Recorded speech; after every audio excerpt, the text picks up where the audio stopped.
Bueno, amigos, volvemos al aire. Comentario de la semana. Y pasó una semana más en Jujuy, ¿no? Con una relativa calma, digamos, ¿sí? Por una semana donde, bueno, de nuevo, sin ningún tipo de contagios, con todo el sistema de salud, ¿no es cierto?, en la alerta correspondiente, pero con muchísimos trabajos de control, en controles de frontera, pero gracias a Dios sin noticia negativa en esto. Esto generó que el día domingo, en las habituales entregas que hace el COE, habló el gobernador de la provincia cerca de una hora aproximadamente, un poquitito más, donde estableció lo que va a ser la segunda etapa en esta continuidad, ¿no es cierto?, del tema coronavirus, pero también se tomó una decisión el día lunes de que el COE ahora no va a salir todos los días. Claro, lo que hay que informar en una provincia que está sin casos y que está en una relativa calma, por ahí es excesivo, digamos, de estar todos los días, así que ahora se tomó la decisión que el COE va a estar los martes, los jueves y los días domingos y eventualmente, quiera Dios que no, en alguna situación, ¿no es cierto?, extrema que se pueda llegar a dar, puede ser otro día que se harán los anuncios correspondientes. La realidad es que delineó el gobernador lo que sería la segunda etapa, ¿no? Habló de los 4 ejes fundamentales de esta batalla contra el coronavirus, contra el COVID-19, donde por un lado estaba una de las patas de la mesa, que era el sistema de salud. Hizo un pormenorizado análisis de cómo fue evolucionando el sistema de salud, la precariedad que tenía y cómo hoy está equipado, ¿no?, como para enfrentar una crisis que se puede llegar a dar. Manifestó también con toda claridad de que es mucho más fácil que tengamos muchos casos de coronavirus de que no lo tengamos, que esto era la realidad, ¿no es cierto?, que íbamos a tener y que, bueno, en algún momento esta barrera sanitaria que tenemos iba a ser perforada por el COVID y íbamos a tener casos, pero que también, a su vez, estábamos mucho más preparados. Se mostraron inclusive imágenes de cómo se fue evolucionando, cómo se fue construyendo hospital de campaña, cómo cambiaron la fisonomía y las estructuras de los hospitales, ¿no? Lo que es hoy el hospital cabecera del COVID, digamos, que se hicieron inversiones muy grandes, la cantidad de camas que hay de terapia, cómo se trabajó en materia sanitaria. Bueno, después también habló de otro eje fundamental, que es el control de fronteras. Hoy la provincia de Jujuy no tiene caso de coronavirus, esto es evidente, ya han pasado 46 días, lo cual habla a las claras, ¿no es cierto?, de que no hay circulación local. ¿Qué hay que hacer? Bueno, hay que reforzar por todos los medios que no venga de afuera. Bueno, acá está el eje fundamental del gran trabajo que se está haciendo en toda la frontera de la provincia de Jujuy, pero habló también de la frontera con Bolivia, donde Bolivia está empezando a aumentar ahora los casos, se está desbordando, se iban a destinar 200 agentes sanitarios nuevos, 200 policías nuevos para el control de esta frontera, y se va a seguir con el trabajo fortísimo que se hace, ¿no es cierto?, en Pampa Blanca, Río Piedra, en todos los lugares donde se está controlando. Otro eje fundamental, entonces, el eje de frontera. El otro tema, el plan de cuidado de adultos mayores, es lo que viene ahora, ¿no es cierto?, lo que se estipula que a la llegada del contagio, bueno, son los que más hay que cuidar. Las estadísticas dicen que el 85-90% de la gente que muere es gente de más de 60 años, digamos, así que evidentemente son los adultos mayores a donde hay que poner el mayor de los cuidados. Habló de este tema del voluntariado, donde esperaban reunir 5.000 voluntarios. La realidad fue que al lanzamiento de la campaña para los voluntarios no hubo tanto, ahora ya había 1.200 inscriptos. Se barajó la posibilidad, y lo dijo el gobernador, de hacerlo por algún tipo de normativa, por una ley, y darlo como una carga pública, obligar a todos a ir. Hablaba con gente de Fiscalía el otro día, decía que en la Constitución hay algunos elementos que permiten esto. La realidad es que también hubo una reacción de la gente posterior y hoy, ¿no es cierto?, en el voluntariado hay una cantidad de gente más o menos acorde, pero no se descarta este tema, ¿no?, de tener que convocar de esta manera prácticamente por la fuerza. Y el cuarto eje, que va a ser el eje fundamental de cara al futuro, es la mayor responsabilidad social, ¿sí? Lo decía el otro día inclusive el propio presidente de la República, que creo que es lo que viene, esta es la discusión que viene, mayor responsabilidad social, que hacernos cargo cada uno de nosotros, digamos, de lo que tenemos que hacer en este tema, los cuidados que tenemos que tener, que no tenga que estar el Estado encima de cada uno de nosotros para ver que se cumpla, ¿no es cierto?, el aislamiento necesario, el barbijo. Después posiblemente vayan relajándose algunas situaciones, pero claro, hay que ver qué situaciones se relajan. Se relaja la situación donde, uno de repente aparece un día trayendo a comer a su casa a su hijo con su nieto. Eso no es lo mismo que hacer una fiesta para 20 personas. Bueno, cuando se empiezan a obtener algún tipo de libertad de estas, ¿de qué manera se usa? Usted podrá hacer que en el auto vaya en algún momento con el barbijo corrido o sin el barbijo. Lo que no va a poder hacer es bajarse en un lugar, estar en una reunión, entrar a una farmacia, comprar a un comercio, entrarse en el barbijo. Bueno, a medida que vaya avanzando va a haber algún tipo de flexibilización, pero la responsabilidad social es el tema clave, lo marcado. Es más, hasta el eslogan de la provincia lo cambió, según dijo el gobernador, ahora es unidad, responsabilidad y solidaridad.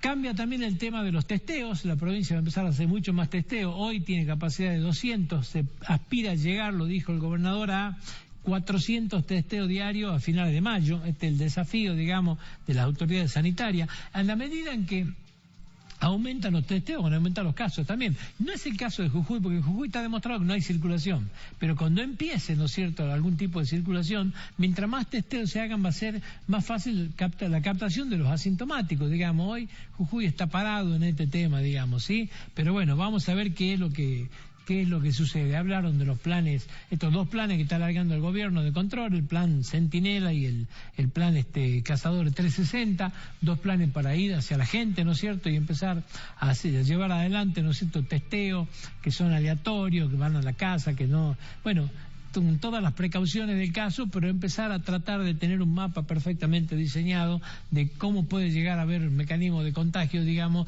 y la detección de estos casos, que reitero, están generando muchos, ahora vamos a ir al segundo tema que iba a tocar, pero están generando, ¿no es cierto?, mucha precaución, mucha preocupación en esto. Y tiene que ver con la vuelta a las actividades. En Jujuy han vuelto las actividades mucho más que en el resto de la provincia, les diría, con toda seguridad. Puede ser algún caso aislado en alguna, con determinados temas, pero en conjunto Jujuy debe ser la provincia que más ha vuelto a la actividad, ¿sí?, en todos los sentidos. Por supuesto estamos hablando de la comercial, de la profesional, peluquería, muchas cosas que hoy están en discusión en Jujuy ya están instaladas, son como verdaderos derechos adquiridos.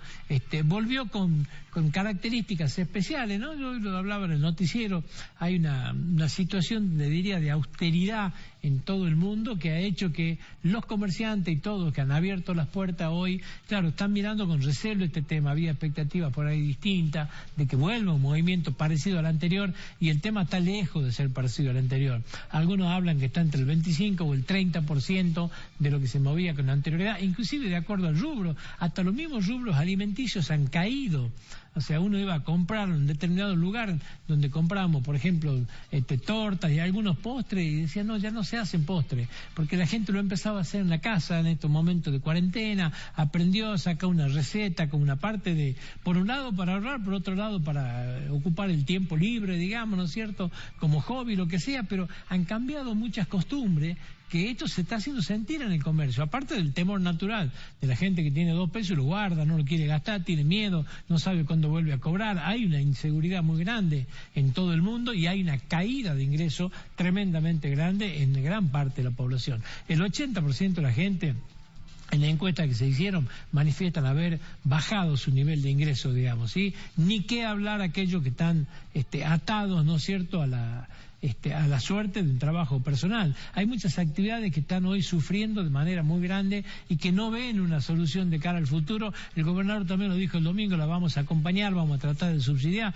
La realidad es que todo el acompañamiento que ofrezca resulta poco, porque son actividades que están fuertemente dañadas. O sea, a ver, los jardines maternales, nosotros acá Canal 4 se ocupó bastante, habló con no tienen solución. La gente las maestras están haciendo empanadas y tortas para vender, para ver de llevar algo a su casa, son los que se han caído, actividades que se han caído completamente. Los boliches bailables, evidentemente ahora han vuelto restaurantes y bares, boliches bailables es muy difícil que vuelvan, los espectáculos, o sea, los espectáculos públicos, los gimnasios, o sea, todo esto tiene, el turismo ni qué hablar, el turismo en todas sus medidas ha sido un impacto tremendamente grande, digamos, ¿no es cierto? O sea, los vive el transporte, o sea, hay actividades que están sufriendo esta crisis de la pandemia de una manera muy pero muy grande, y ahora encima se empieza a leer que en la medida en que empiezan a detectarse los casos, aparece este ejemplo de Córdoba, por ejemplo, ¿no es cierto?, donde Schiaretti tomó la decisión de volver para atrás con muchas cosas de flexibilización que había dado, como ser aperturas de comercio, de peluquería, bueno, todo se volvió a cerrar. yo me imaginaba lo que debe ser, primero, todo el efecto para que te autoricen la apertura de una peluquería, por ejemplo, ¿sí?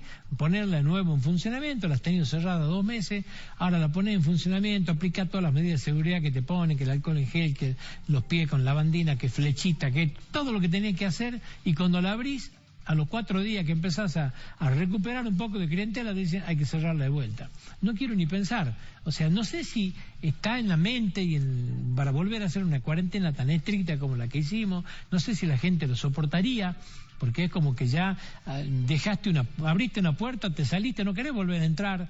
Pero bueno, de repente las autoridades priorizan esto y lo mandan de vuelta a la gente a encerrarse. Es un tema muy, pero muy complicado. En el medio de esto hubo novedades también con la educación en esta semana que pasó, que es la pregunta de todo, ¿no? ¿Qué pasa con la educación? ¿Cuándo vuelven las clases? ¿Va a haber clases presenciales? ¿Qué va a pasar con el año de los chicos? Y acá hablo de educación, no estoy hablando de cosas paralelas como puede ser los viajes de estudiantes, no tiene nada que ver, eso es totalmente relativo y no entra en este análisis, digamos, ¿sí? Pero claro, está instalado el tema de cuándo la vuelta a clase. En esta semana hubo una reunión hecha, por supuesto, por videoconferencia, todos los ministros de las 24 provincias, estaba también el ministro Trota con todas las autoridades nacionales, la gente de los gremios, ¿sí? De los gremios de la docencia, intervinieron toda la gente de los gremios, y se hizo un gran debate, ¿no es cierto?, de esta manera. ¿Qué se decidió? Bueno, va a haber un tipo de consulta. Primero se decidió que no hay calificación numérica, la calificación es una evaluación formativa, orientativa, por sobre todas las cosas para el alumno y la familia, pero no va a haber calificación numérica. Primer tema que se resolvió. Pero el 26 de mayo, o sea, dentro de poco, arranca una evaluación pedagógica que se va a hacer extensiva en todo el país con un muestreo bastante grande y significativo. O sea, se van a ver, por ejemplo, 5.000 escuelas de las 52.000 que hay. Se van a analizar, van a participar 5.000 directores, van a participar 25.000 docentes, donde se va a ver qué pasa en cada región, cuál es la opinión, cómo creen que puede ser la salida de esto, qué es lo que ha pasado en cada región. Evidentemente que el tema de la pandemia ha marcado muchísimo más las desigualdades, ¿no es cierto?, en materia educativa. ¿Por qué? Porque hay una relación casi directa, digamos, que menor poder adquisitivo, menor acceso, ¿no es cierto?, a la tecnología para poder recibir clases virtuales. Entonces algunos colegios han podido recibir, la gran mayoría no, muchos la han recibido en forma dentro del mismo colegio, hay situaciones dispares, digamos, ¿no es cierto?, porque el internet no es bueno en todas las casas. Bueno, se enfrentaron muchísimos problemas, pero evidentemente que hay muchas de las escuelas públicas, ¿no es cierto?, donde este problema es mayor. El otro día dábamos idea de lo que era la deserción escolar y había números donde en el 30% de los colegios en el 23% de los colegios había una deserción del 30%, tremendamente grande. No quiere decir que sean todos chicos que han dejado de ir a la escuela porque han abandonado los estudios, sino padres que no pueden pagar las cuotas y están migrando y viendo cómo hacen para acceder, ¿no es cierto?, a la escuela pública con todo lo que significa este tema. Pero bueno, ahí está. Va a haber entonces una gran encuesta nacional, se va a hacer una evaluación formativa, orientativa, donde en función de esto va a servir como base para tomar algunas decisiones. Muchos creen ver que, bueno, puede ser el segundo semestre, una posibilidad ya por el mes de agosto o septiembre, para que vuelvan las clases presenciales. Por ahora, lo que está resuelto es esto y no hay más que esto. Políticamente también hubo mucha discusión en la semana, ¿no? Porque parece que se acabó la convivencia, o sea, apareció con todo la grieta más dura, lamentablemente, de la política argentina, donde está claro que no escarmentamos, donde no es difícil, somos una sociedad muy, pero muy complicada. Muchos creen, yo por lo menos adhiero a esta posibilidad de que el tema se ha profundizado en la grieta con las apariciones públicas de Cristina Fernández de Kirchner y de Mauricio Macri. Dos figuras que no ayudan hoy para nada, ¿no es cierto?, como está planteada la situación en la Argentina, no ayudan para nada con este tema, y donde pareciera ser que cada uno de los dos, cada acción que llevan adelante tiende más a desunir. Lejos ha quedado esa foto de hace unos 50 días aproximadamente, donde Alberto Fernández, flanqueado por Rodríguez Larreta, Kicillof y Gerardo Morales, hacían anuncios respecto de la cuarentena. Lejos quedó ese 20 de marzo con esa foto famosa que nos ilusionó a todos de que alguna vez los argentinos empecemos a caminar de forma mancomunada con un objetivo único. Lamentablemente hoy estamos y vemos en forma pavorosa las cosas que se dicen en política, ¿no? Este debate que se ha planteado entre la Ciudad Autónoma de Buenos Aires y la provincia de Buenos Aires, las expresiones de Daniel Golan, el ministro de Salud de la provincia de Buenos Aires, las expresiones de Sergio Berni ayer. Hoy mismo hablaba de cerrar prácticamente todos los accesos a la provincia de Buenos Aires. El ministro Golan culpando a la ciudad autónoma de ser los portadores del virus y lo que trasladan. Ayer ese ejemplo que dieron de que la capital pone el comercio, lo abren irresponsablemente, pero la gente que va a morir la pone la provincia.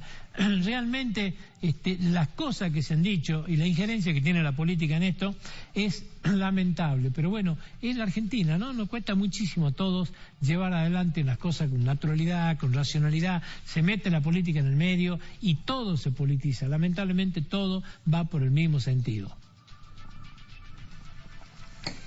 Hubo novedades también en la semana, y en el medio de esto también se instaló en la semana la idea de presentar los proyectos de reforma política y de aborto. Sinceramente, cuando se presentaron estos dos proyectos años anteriores, fueron un debate tremendo de una sociedad que marcó claramente la forma en que está dividida, lo complicado que es debatir este tema. En este ámbito, con esta cantidad de situaciones que vivimos, con la angustia que tiene la gente en el día a día, por no enfermarse, por no perder el trabajo, por la situación que vive la familia, los íntimos, este es el momento de debatir una ley de aborto, por ejemplo. Este es el momento de llevar adelante un debate por la reforma judicial. Están dadas las condiciones. Es un debate que se puede dar en forma virtual, con todo lo complicado que ha sido poner en vigencia este tipo de sesiones. Realmente no se puede llegar a entender. ¿Tiene sentido esto, instalar estos dos temas? Bueno, esto también pasó durante la semana.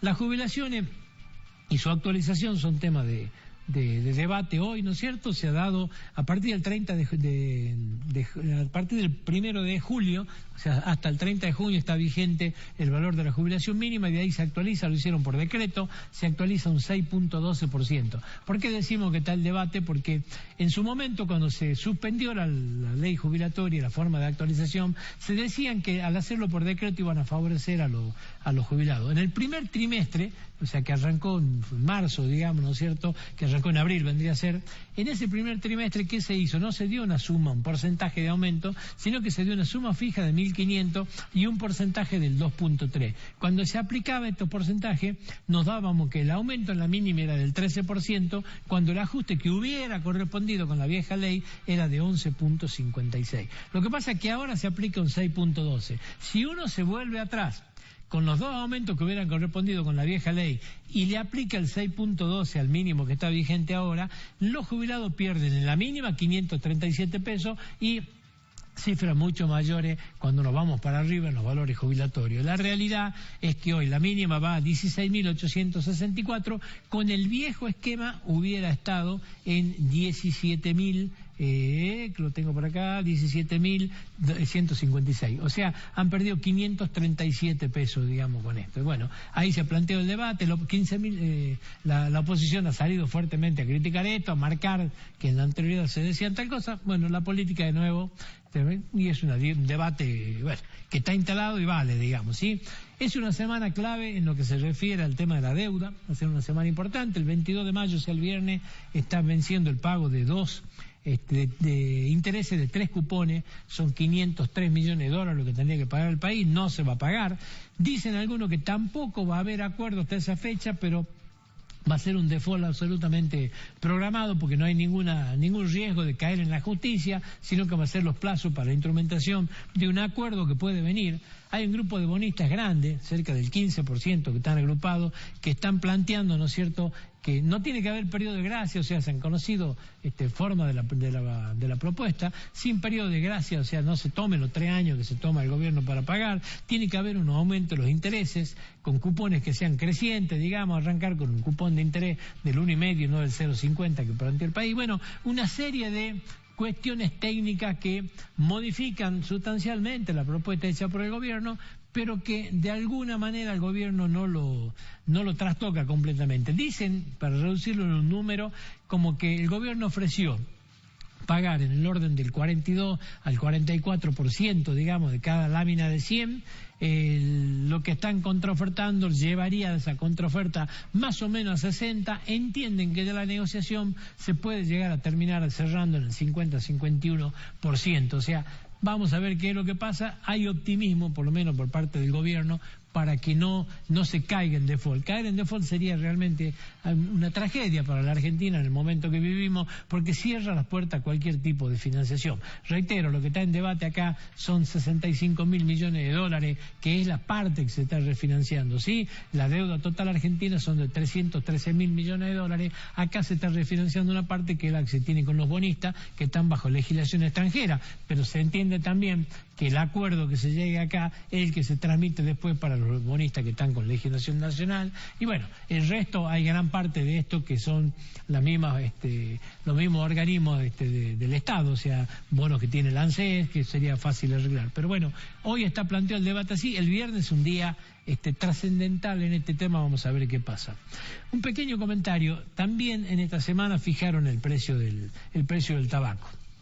El mismo fue fijado en 127 pesos con 93 centavos. Esto quiere decir que ha tenido un incremento del 46%. Y hasta acá uno puede decir, bueno, el 46% con la inflación que tenemos. La realidad, ¿cuál es? Estamos hablando de un precio que se fija siempre en dólares. La realidad es que el 46%, cuando uno analiza el comportamiento del dólar, ni siquiera han reconocido en pesos lo que ha sido la devaluación. No hablamos del incremento de costo, nada, ni siquiera la devaluación ni cerca de esto. Entonces, no para nada satisface este valor, ¿no es cierto?, a los productores, que ven una vez más una frustración muy grande por la pérdida que se genera en esto. La diferencia es que 2 años anteriores, que habían perdido muchísimo, había donde quejarse, porque había un preponderante al frente, digamos, que era esos oligopolios que conforman la industria, que se aprovechaban de la situación de los productores. Claro, hoy la industria vive también una situación de quiebre muy grande, producto de la pandemia y todas las fábricas cerradas. Entonces, de repente, hasta han encontrado el argumento lógico para victimizarse y plantear este tema. Pero hay una realidad que la industria la va a recuperar en el corto plazo. Ahora empiezan a fabricar, se recuperan las ventas, se vuelven a recuperar los stocks, se trabaja full durante un tiempo y vuelven a recuperarse en esto. Los productores va a ser muy difícil que se recuperen. En este marco, la situación de Jujuy es particularmente mala. ¿Por qué? Porque ha perdido mucha producción. Se produjeron el año pasado 12 millones de kilos menos, o sea, esto de 44 millones bajamos a 32, esto se refleja en el Fondo Especial del Tabaco de este año, lo dijimos el año pasado cuando editorializamos este tema. Bueno, hoy se está dando esta realidad. Son 2.500 hectáreas menos. Hablar de 2.500 hectáreas menos es hablar por lo menos de 3.000 empleos directos menos, ¿sí? Esto es una realidad que no se puede discutir y es lamentable en el momento que vivimos. Ahora, el Fondo Especial del Tabaco de este ciclo, 2019-2020, la provincia de Salta ha recibido 1.169 millones, la provincia de Jujuy 913 millones, Misiones 898 millones, Tucumán 193 millones, Corrientes 22 millones, Catamarca 16 millones, Chaco 3 millones. Esta es la distribución del fondo, ¿sí? Acá se han distribuido 3.214 millones de pesos entre las provincias productoras. ¿Cómo se compone el fondo? Del 7.35%, 7 pesos con 35 centavos por cada paquete de cigarrillo que se venda, va a parar un fondo que se distribuye en función de las producciones. Hasta acá la explicación esa. Ahora, que Salta esté hoy arriba de Jujuy en el Fondo Especial de Tabaco es la segunda vez en la historia que sucede esto. Nunca pasó. Es más, el año 2017-2018 en esa campaña estaba Jujuy en el 38% del fondo y Salta el 28%. O sea, de la torta, Jujuy se llevaba el 38% y Salta el 28%. Esto ya en el 2018-2019 se dio vuelta. Jujuy llevó el 32 y Salta el 34.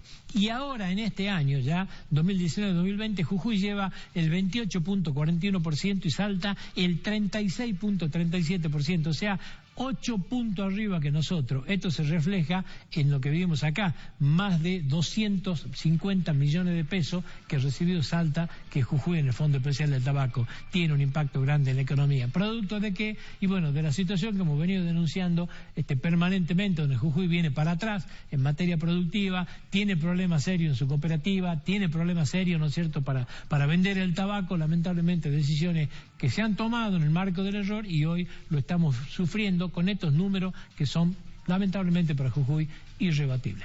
Nos vamos a la pausa. Cuando volvamos vamos a estar con Adrián Mendieta, con el titular del UDAI Jujuy del ANSES. Vamos a hablar de cómo se prepara el ANSES para estos nuevos desafíos que le vienen.